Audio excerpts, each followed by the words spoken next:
আবারও নয়া বিতর্ক আইপিএলকে ঘিরে। টুর্নামেন্টের মাঝেই কিছু ক্রিকেটারদের গার্লফ্রেন্ড কালচার নিয়ে ক্ষুব্ধ ভারতের ক্রিকেট বোর্ড। আর সেই তালিকায় নাম ভারতের তারকা ক্রিকেটারদের।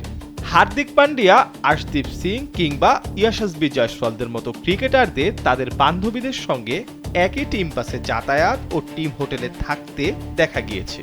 আর এই ঘটনা একেবারেই ভালো নজরে দেখছে না বিসিসিআই। ভবিষ্যতে ফিক্সিং এর মতো বড় সমস্যা এড়াতে এই প্রবণতা বন্ধের জন্য কড়া পদক্ষেপ নিতে চলেছে বোর্ড। গুঞ্জন রয়েছে নতুন আইন আনতে চলেছে বিসিসিআই, এমনটাই জানা গিয়েছে একাধিক ভারতীয় গণমাধ্যমের রিপোর্টে।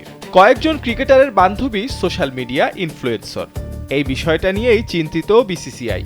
এদের কেউ কেউ আবার সোশ্যাল মিডিয়ায় বেটিং অ্যাপের প্রচারণা করেছেন, যার ফলে আইপিএল এর ভাবমূর্তি নষ্ট হচ্ছে বলে অভিযোগ বিসিসিআইয়ের।